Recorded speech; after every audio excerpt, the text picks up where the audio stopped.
Have you ever had long list of New Year resolutions that you never touched, or perhaps you started but never ended till the next New Year? Maybe because you're not getting something right. Watch this video to the end and I will show you how a better way of doing it, because in 2025 we are going to get it right. We're going to start our list and end it successfully by the grace of God. So keep watching. Hi everyone, welcome and welcome back to my YouTube channel. If you're new here, you're very much welcome.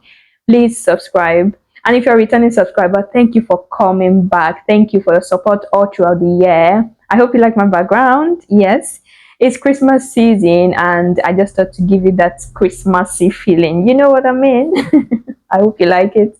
Please leave me a comment. Let me know if you like it. Yeah. Wow, what a year we've had. What a year. What a year this has been. How has been your year? What a year we have had. Good, bad, in between. All glory to God. We're nearing the end. And what better way to close the year and begin a new one than with a retreat? A time spent exclusively with the Lord, seeking direction and guidance from Him for the new year. Don't end or start a new season without seeking the face of the Lord. I tell you, this has been my mantra and it has been helpful for me. I do this even on my birthday.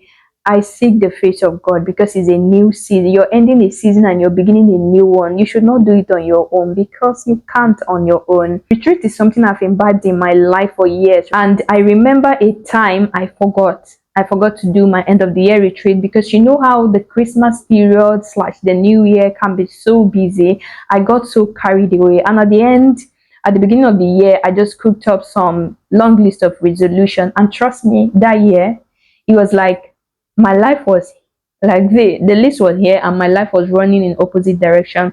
Don't get me wrong, this is not me saying resolutions are bad, but I'm saying that resolutions should be you planning in line with God's will for your life and for the coming year. Look at it this way. If you're going to plan for tomorrow, why not plan tomorrow with someone who owns or holds tomorrow? Yeah. You know, after that, my experience, I got to confirm the book of Psalm 139 verse 6 that says, every day of our life is in the hands of God. And He knows every day, even before any of them will ever come to be. Also in Proverbs 19:21, it says, a man can make his plan, but it is the purpose of the Lord that will stand. So retreat is that time of hearing God, like you're planning your year, you're making the resolution in line with what God has for you for the new year. Please understand that I said that you can always do it every time. You can do it for your birthday, your wedding anniversary, or just any time that you feel you're ending a season and beginning a season with God. Two things you should put into consideration before doing your end of the year retreat. Number one is location. Location. Where are you going to do it? Saying that he who fails to plan to fail. And the Bible also supports that in Luke 14 verse 28. The NLT version says, don't begin until you count the cost. So before you begin your retreat, you have to plan for your location. Where am I going to be doing my retreat? Is it in my house? Am I getting an accommodation, an Airbnb, a hotel? Where? So you need to figure out where, first of all. Are you doing it in your house? Even if you're doing it in your house, what part of your house? Is it your closet? Is it your bedroom? Is it where? So you need to sort out the location first. Is it in a friend's place? Yeah, so you need to sort that out. Then secondly is the time.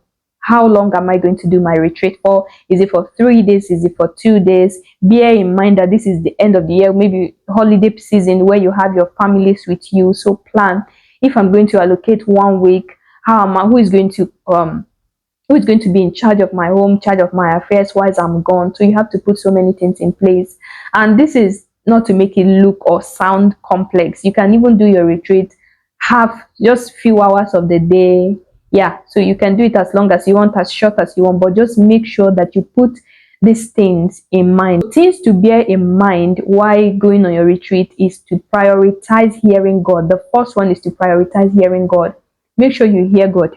You're going for God. You're not just going to maybe interact with yourself. You're going to interact with God.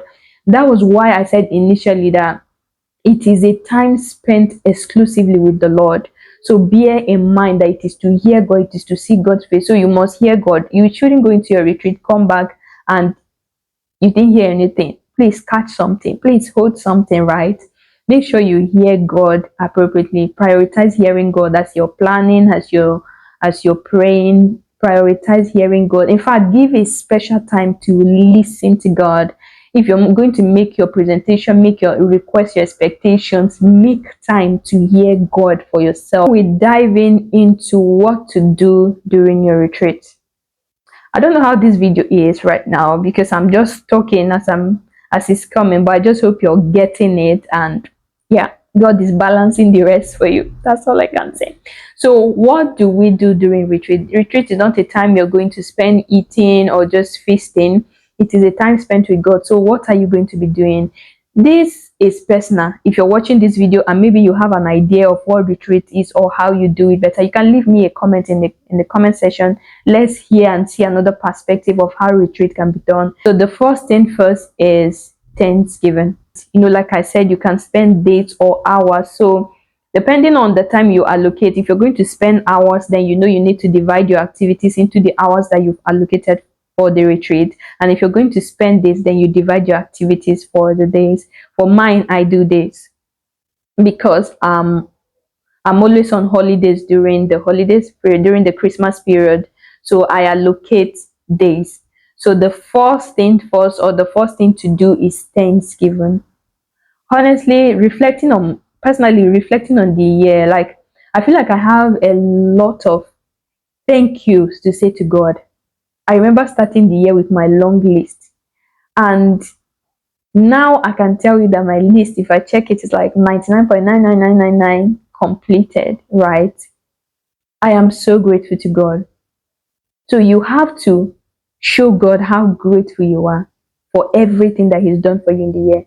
Perhaps you might not even have had a so pleasant year, but you ate 3 times a day, you ate balanced diet, you're able to afford, you still have your car, you have your house, you had health. Some of you never visited the hospital or never had any reason to visit the hospital throughout the year. You have a cause to thank God.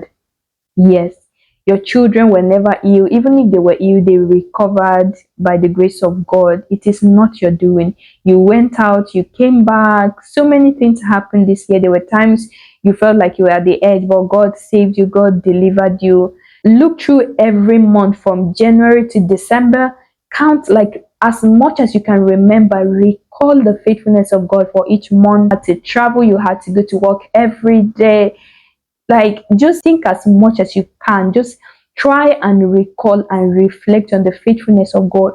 And when you're doing this, make sure you do it to even the smallest things. Yeah, even to the smallest, the tiniest of the, do it for it. Thank God for literally everything in your life. Yes, even for your salary. Thank God for it. Thank God for everything. So you just dedicate time or day to really acknowledge God for His faithfulness. One thing to do is evaluation. Evaluate your year. Evaluate every aspect of your life. Like, make a review of everything. And one important thing to do is to go to your retreat with your writing materials. I write as much as possible. Like, write down every areas of your life, spiritual, and you can break it down. And I'm going to be calling it into how you should break it down. The first one is your spiritual life.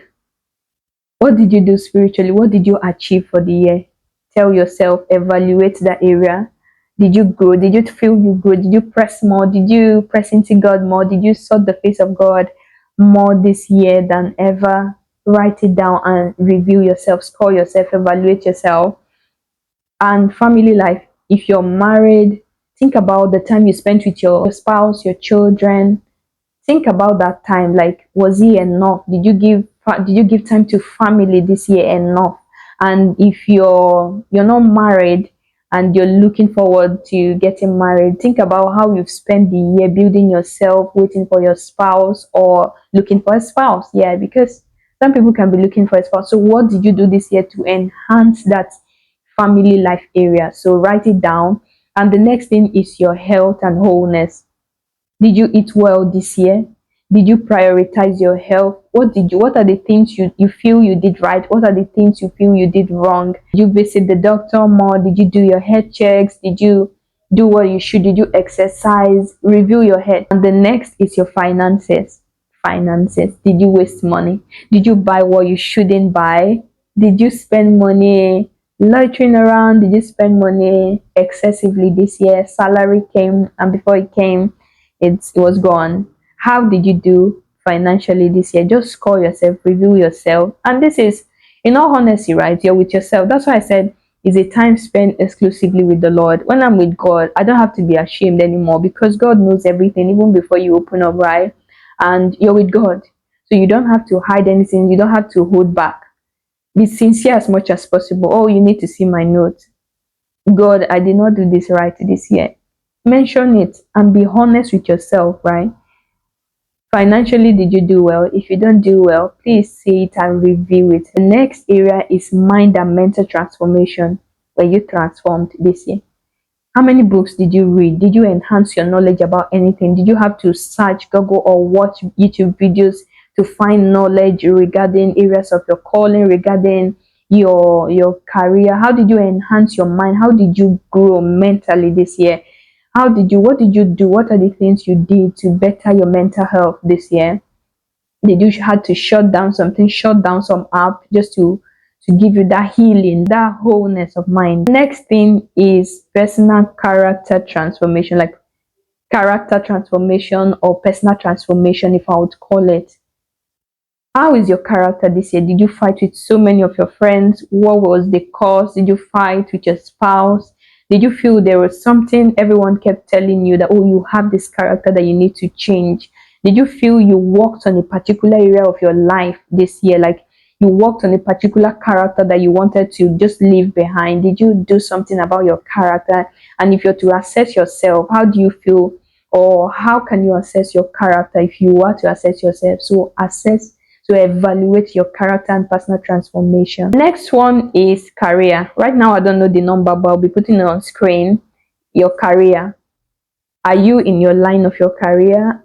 Well, if you are, how are you getting along? How are you doing? And if you're not yet, do you think you need to go to school? Do you think you need to take some courses? And how did you do this year? Did you do anything in line with your career? Did you grow? Even if you are in your line of career, have you been there for years? Do you think you need a shift? You need a promotion? And what have you done as regards that throughout the year? Did you take courses? Did you get certifications? What did you do to better your career this year? Or how did you do as regards your career? Yeah.